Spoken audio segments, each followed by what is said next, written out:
जैसे ही मलिका को रजा की मौत की खबर मिलती है, वह तुरंत बेहोश हो जाती है। यह देखकर गीती घबरा जाती है और मलिका को उठाने की कोशिश करती है, लेकिन मलिका होश में नहीं आती।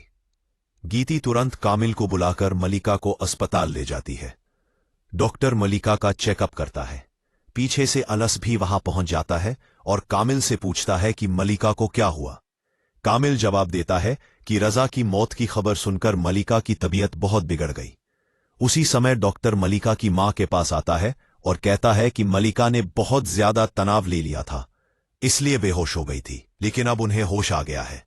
यह सुनकर गीती और कामिल तुरंत मलिका के कमरे में जाते हैं। मलिका रजा के लिए जोर जोर से रो रही होती है। गीती उसे दिलासा देती है।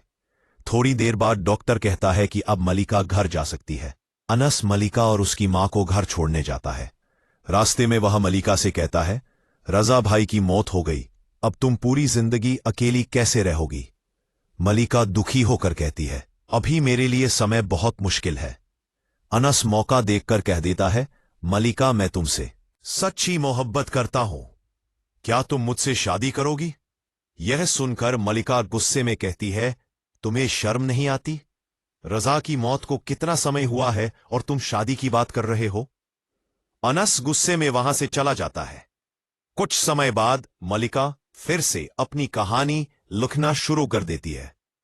एक दिन अनस का फोन आता है। वह माफी मांगता है और कहता है कि क्या हम पहले की तरह दोस्त बन सकते हैं। मलिका हां कर देती है। अनस उसके घर आता है। मलिका बताती है कि उसने दोबारा कहानी लिखना शुरू कर दिया है। अनस कहता है, तुम लिखो, मैं वादा करता हूं तुम्हारी कहानी को ड्रामा इंडस्ट्री में पब्लिश करवाऊंगा। कुछ समय बाद मलिका अपनी जिंदगी पर एक कहानी लिखती है जिसका टाइटल पमाल होता है। कहानी पूरी होते ही वह अनस को फोन करती है।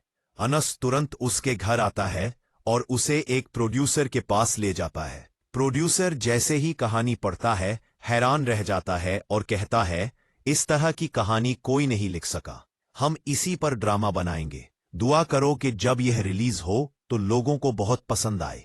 मलिका खुश होकर घर लौट आती है। कुछ दिनों बाद मलिका की मोमानी आती है और अनस से कहती है कि हमने तुम्हारी शादी एक लड़की से तय कर दी है।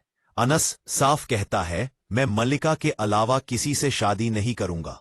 यह सुनकर मलिका कहती है, अनस अगर तुम सच में मुझसे मोहब्बत करते हो तो अपनी मोमानी की बात मानो और उस लड़की से शादी कर लो। अनस मजबूरी में शादी के लिए राजी हो जाता है। उस दिन मलिका को रजा की बहुत याद आ रही होती है। तभी प्रोड्यूसर का फोन आता है। मलिका तुरंत ऑफिस आओ, बहुत जरूरी खबर है। मलिका ऑफिस पहुंचती है। प्रोड्यूसर खुशी से कहता है, बधाई हो, तुम्हारी कहानी पर बना ड्रामा सुपरहिट हो गया है, तुम फेमस हो चुकी हो, कल एक शो में तुम्हें अवार्ड मिलेगा। मलिका खुशी से घर लौटकर अपनी मां को सब बताती है। अगले दिन मलिका अवार्ड शो में पहुंचती है। टॉप ड्रामा स्टोरी राइटर का नाम लिया जाता है और वह नाम होता है मलिका।